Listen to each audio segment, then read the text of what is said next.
평생 모은 돈, 단 몇 번의 실수로 사라질 수 있습니다. 저는 27년 동안 은퇴자, 재무 상담을 해온 이정훈 재무설계사입니다. 그동안 수천 명의 노후 재정 상태를 점검하면서 가장 마음 아픈 순간은 돈이 없어서가 아니라 있던 돈이 잘못된 선택으로 빠르게 사라진 경우였습니다.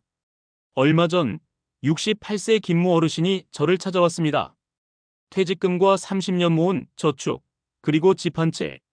겉보기엔 안정된 노후처럼 보였지만 단 2년 만에 예금 잔고는 90%가 사라졌습니다. 원인은 고수익이라던 지인의 투자 제한, 보증 서준일, 그리고 무심코 가입한 고액 보험료였습니다. 그 결과 매달 생활비가 부족해져 국민연금만으로 버티는 상황이 되었죠. 김 어르신이 하신 말씀이 아직도 기억납니다. 돈이 없어서 힘든 게 아니라 내 손으로 무너뜨린 게 더 고통스러워요. 실제로 통계청 자료에 따르면 65세 이상 고령층의 약 42%가 은퇴 후 5년 내에 재산이 절반 이하로 줄어든 경험이 있다고 합니다. 그 이외의 상당수가 투자 실패, 보증, 과소비, 불필요한 금융상품 가입 같은 피할 수 있었던 실수들이었습니다. 노후의 재정은 다시 채우기 어렵습니다. 한번 무너지면 회복하는 데 몇 년, 아니 평생이 걸릴 수도 있습니다. 더 무서운 건 이런 실수가 돈 많은 사람만 하는 게 아니라 평범한 우리 모두에게 일어날 수 있다는 점입니다. 오늘 저는 재무 상담 현장에서 수없이 목격한 노후에 절대 피해야 할 돈 관리 실수 6가지를 알려드리겠습니다. 이 중 단 하나만이라도 해당된다면 지금 바로 수정해야 합니다. 그렇지 않으면 당신의 노후 자금도 조용히 새어나가고 있을지 모릅니다. 1. 확실하다는 말에 속아 고수익 투자에 올인하기. 노후 재정이 무너지는 가장 빠른 길은 안정적인 수입을 포기하고 한 방에 큰 돈을 벌겠다는 생각입니다. 은퇴 후 목돈이 들어오면 주변에서 각종 투자 제안이 쏟아집니다. 연 15% 보장, 원금 보장하면서 수익률은 은행의 5배 같은 말이죠. 제가 상담한 71세 장모 어르신은 지인의 권유로 부동산 개발 프로젝트에 2억 원을 투자했습니다.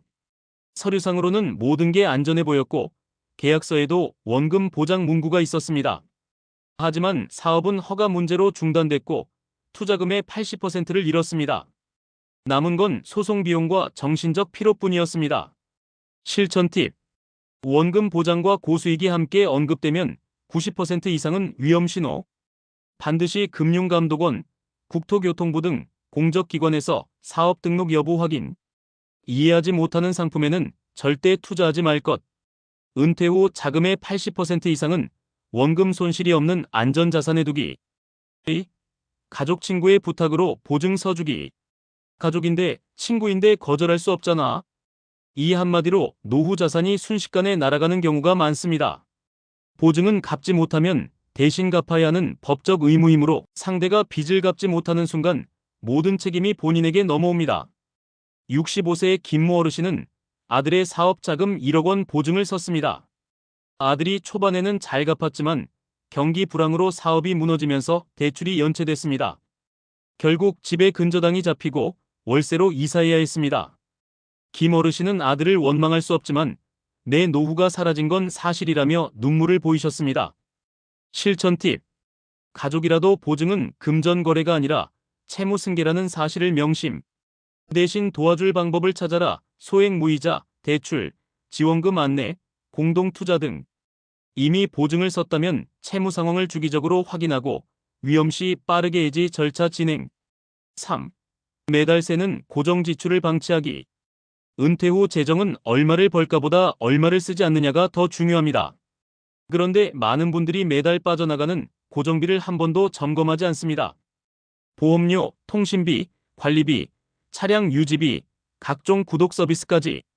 이런 비용이 쌓이면 생활비 압박은 물론 비상금 마련도 어려워집니다. 69세 박모 어르신 부부는 국민연금 180만 원을 받았지만 고정비만 150만 원이었습니다. 그중 절반은 오래전에 가입한 고액 보험료와 잘 사용하지 않는 유료 서비스였습니다. 제가 보험을 재구성하고 통신요금제를 변경하고 불필요한 멤버십을 해지하자 매달 45만 원이 남게 됐습니다. 이 돈을 비상금 통장에 넣자 1년 만에 540만 원이 모였습니다. 실천 팁. 1년에 한 번은 고정비 점검 보험료, 통신비, 관리비, 차량비, 구독 서비스. 3개월 이상 사용하지 않은 서비스는 바로 해지. 자동차는 유지비가 저렴한 경차 또는 대중교통으로 전환 고려. 절약한 금액은 소비가 아닌 비상금 계좌에 자동 이체. 4. 목돈을 한 계좌에 몰아두고 쓰기.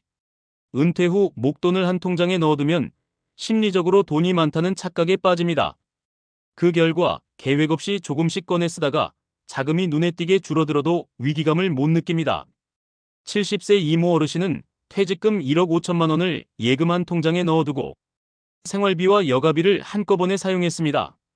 처음에는 넉넉하니 괜찮다 싶었지만 3년 만에 절반 이상이 사라졌습니다. 남은 돈으로는 생활비와 의료비를 감당하기 어려워졌고 결국 집 일부를 임대해야 했습니다. 실천 팁.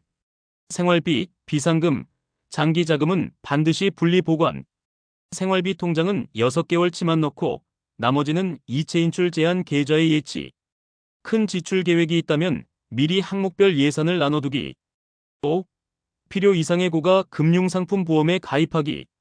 은퇴 후 안정감을 위해 보험을 유지하는 건 좋지만 불필요하게 비싼 상품은 오히려 자산을 갉아먹습니다. 특히 갱신형 고액보험은 나이가 들수록 보험료가 급격히 올라가 생활비를 압박합니다. 66세 최모 어르신은 의료 실손보험, 종신보험, 암보험 등 총 5개의 보험에 가입해 매달 75만 원을 냈습니다. 보험 재구성을 통해 불필요한 보장은 해지하고 필수 보장만 유지하니 월 보험료가 30만 원으로 줄었습니다.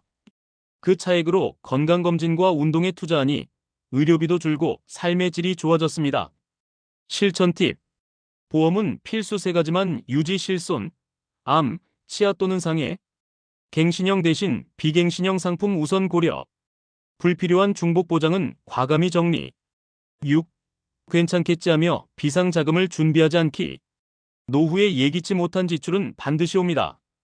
병원비, 주택 수리비, 자녀 지원금, 각종 경조사.